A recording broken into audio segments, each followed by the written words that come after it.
Hello everyone, AMI में आपका स्वागत है बच्चों। आज का वीडियो उन सभी स्टूडेंट्स के लिए बेहद ही स्पेशल होने वाला है जो 2024 में बोर्ड एग्जाम को देने वाले हैं, क्योंकि आज के वीडियो में हम लोग कक्षा 10 संस्कृत का वीवीआई ऑब्जेक्टिव क्वेश्चन को करेंगे। आज का ये वीडियो हमारी सीरीज़ का 5वां वीडियो है जिसमें हम लोग संस्कृत के ऑब्जेक्टिव क्वेश्चन को कर रहे हैं। इसके पहले हमने 4 वीडियो और अपलोड किया था, नहीं देखे हैं तो प्लीज़ रिक्वेस्ट है जाके ज़रूर देख लीजिएगा। उसमें हम लोग पीवाईक्यू प्लस में मोस्ट एक्सपेक्टेड क्वेश्चन जो आपके बोर्ड एग्जाम 2024 को लेकर इंपॉर्टेंट है वही सब क्वेश्चन को कराए हैं। ठीक है, बार बार पूछा जाने वाला क्वेश्चन जो भी हम लोग कराएंगे सब बार बार पूछा जाने वाला क्वेश्चन होगा, तो पूरा वीडियो जरूर देखिएगा। लिखने विखने की कोई ज़रूरत नहीं है, इसका पीडीएफ और साथ में आंसर की दोनों आपको डिस्क्रिप्शन बॉक्स में मिल जाएगा, वहाँ से जाकर आप लोग डाउनलोड कर सकते हैं। यदि वहाँ से डाउनलोड नहीं हो पा रहा है तो आप हमारे टेलीग्राम चैनल अनुराग मैसेज से जुड़ सकते हैं। वहाँ पर आपको डेली क्लास का पीडीएफ, क्लास का नोटिफिकेशन और यदि किसी कारण से क्लास नहीं होती है तो उसकी भी पूरी जानकारी आपको हमारे टेलीग्राम चैनल पर मिल जाएगी। तो समय को बर्बाद नहीं करते हुए चलते हैं अपने क्वेश्चन पर। आज का आपका पहला क्वेश्चन है, बेहद ही आसान क्वेश्चन है कि पाटलिपुत्र किस नदी के किनारे अवस्थित है। पाटलिपुत्र किस नदी के किनारे बसा हुआ है भैया? यमुना नदी के किनारे है, गंगा नदी के किनारे है, ब्रह्मपुत्र नदी के किनारे है या फिर सोन नदी के किनारे है? तो अपना पटना जो है बाबू, जिसको पाटलिपुत्र हम लोग इस क्वेश्चन में पाटलिपुत्र लिख दिया है, वो पटना गंगा नदी के किनारे में है। ऑप्शन नंबर बी इसका बिल्कुल राइट आंसर हो जाएगा। अगला क्वेश्चन है, विद्यापति कौन थे? कल हम लोग जाने थे कि विद्यापति जो थे लेखक थे, कवि थे, इस तरह से जाने थे कल कुछ, लेकिन अब बताना है कि किस भाषा के कवि थे। मैथिली कवि थे, मगधी कवि थे, अवधी कवि थे या फिर भोजपुरी कवि थे? तो विद्यापति जो थे वो मैथिली कवि थे। ऑप्शन नंबर ए इसका राइट आंसर हो जाएगा। चलिए अगला क्वेश्चन है, नीतिकारों द्वारा शत्रु किसे माना गया है? किसको शत्रु माना गया है? आदमी का शत्रु आलस्य को माना गया है, क्रोध को माना गया है, क्षमा को माना गया है या फिर बल को माना गया है? तो ज़्यादा ताकत होगा तो ये शत्रु हो गया आदमी का। नहीं भैया, क्षमा करने का तो सबसे बड़ा शत्रु जो माना गया है नीतिकारों द्वारा वो आलस्य को माना गया है। ऑप्शन नंबर ए इसका बिल्कुल राइट आंसर हो जाएगा। अगला क्वेश्चन है, भारत महिमा पाठ का मुख्य संदेश क्या है? देशभक्ति करना, भ्रष्टाचार करना, जीव हत्या करना या फिर इनमें से कोई नहीं? आपके बुक में, संस्कृत का बुक में भारत महिमा पाठ दिया हुआ है जिसमें भारत का बहुत अच्छे से बखान किया गया है। क्यों ऐसा किया गया है? काहे कि देश के युवा में देशभक्ति की भावना जगे। ऑप्शन नंबर ए इसका राइट आंसर हो जाएगा। अगला क्वेश्चन है, संस्कारों की कुल संख्या कितनी है? तो 16 संस्कार है। कितना? 16 संस्कार। ऑप्शन नंबर इसका सी बिल्कुल राइट आंसर हो जाएगा। अगला क्वेश्चन है, थोड़ा छोटा कर लिया जाए, किस देश में देवता बार बार जन्म लेना चाहते हैं? नेपाल में बार बार जन्म लेना चाहते हैं देवता, यूनान में, भूटान में या फिर भारत में? तो देवता कहाँ बार बार जन्म लेना चाहते हैं बाबू? भारत देश में, अपना भारत देश में बार बार जन्म लेना चाहते हैं। तो ऑप्शन नंबर डी इसका राइट आंसर हो जाएगा। अगला क्वेश्चन है, वैदिक साहित्य का अंतिम भाग क्या है?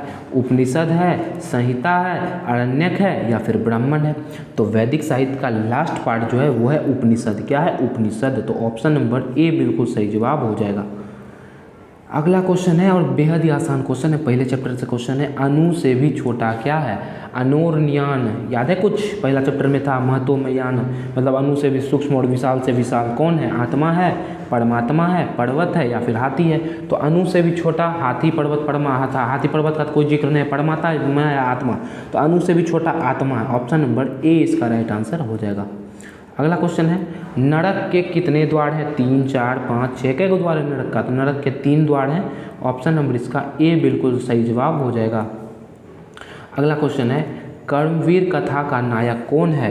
राम प्रवेश राम, राम अवतार शर्मा, प्रहलाद उपाध्यक्ष और या फिर महावीर सिंह? इन चारों में से कौन कर्मवीर कथा का नायक है, लीडर है, मेन है? कर्मवीर कथा हम लोग पढ़े थे ना, जिसमें हम लोग राम प्रवेश राम के बारे में पढ़े थे, तो वही इसका नायक है। ऑप्शन नंबर ए इसका राइट आंसर हो जाएगा।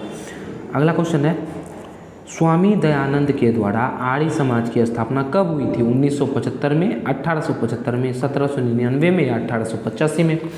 तो स्वामी दयानंद ने आर्य समाज की स्थापना 1875 में की थी। कहाँ की थी? तो मुंबई में की थी। कहाँ की गई थी? मुंबई में। उस समय मुंबई का नाम क्या था? बम्बई नाम था। क्या नाम था? बम्बई। ठीक है, तो ऑप्शन नंबर इसका बी बिल्कुल राइट आंसर हो जाएगा। अगला क्वेश्चन है, विरजानंद किसके गुरु थे? स्वामी दयानंद के गुरु थे, स्वामी विवेकानंद के गुरु थे, महावीर के गुरु थे या फिर गौतम बुद्ध के गुरु थे? तो भैया विवेकानंद का तो अपना पुस्तक में कहीं जिक्र नहीं है, दयानंद का है और गौतम बुद्ध का, महावीर का भी नहीं है। अब विरजानंद दयानंद मिलता जुलता है, तो ऑप्शन नंबर ए इसका राइट आंसर हो जाएगा। स्वामी दयानंद के गुरु का नाम विरजानंद था। ठीक है, चलिए अगला क्वेश्चन है, स्वामी दयानंद का परिवार किसका उपासक था, किस भगवान की पूजा करता था, शिव की, विष्णु की, ब्रह्म की या फिर नारद की। तो स्वामी दयानंद का जो परिवार था वो शिव जी की पूजा करते थे। ऑप्शन नंबर ए इसका राइट आंसर हो जाएगा। अगला क्वेश्चन है, कर्णस्य दानवीरता पाठ भास के किस रूपक का भाग है।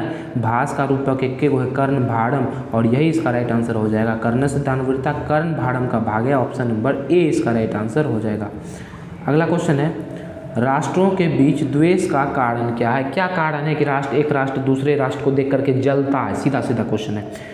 एक दूसरे राष्ट्र का उत्कर्ष देख करके वो कितना उन्नति कर रहा है, कितना संघर्ष कर रहा है, ये देख के जलता है।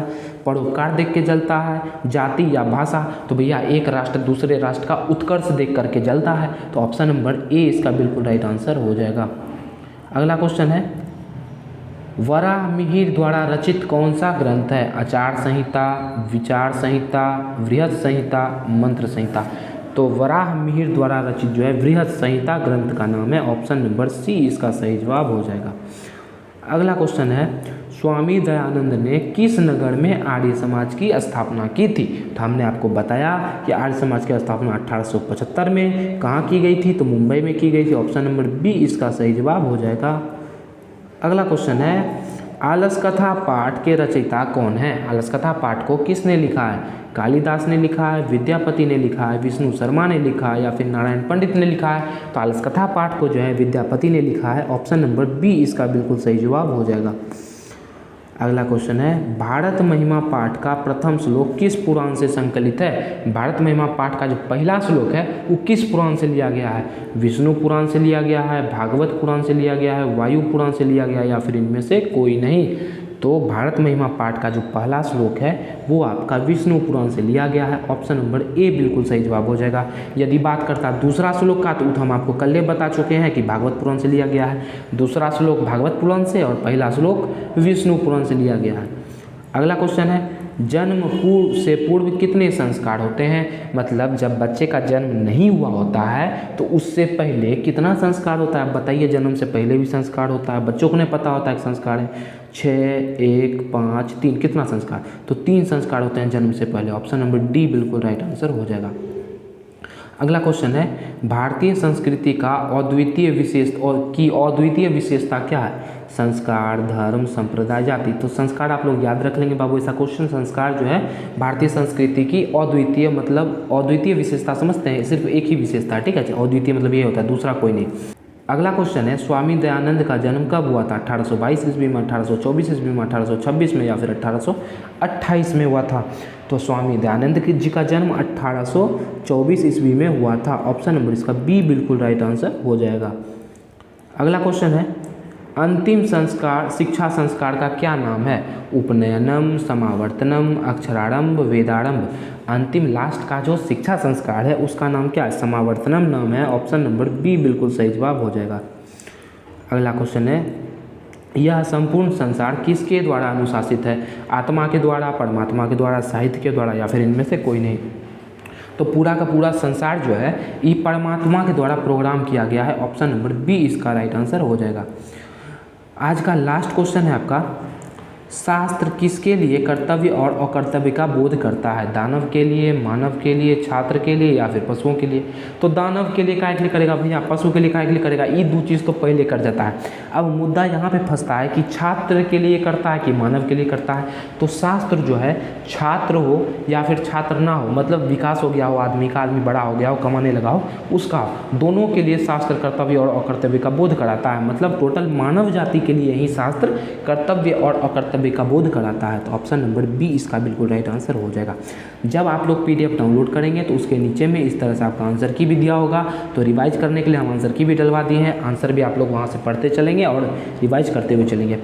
आशा है आज का वीडियो आपको पसंद आया होगा, आज का हर एक क्वेश्चन आपको समझ में आया होगा।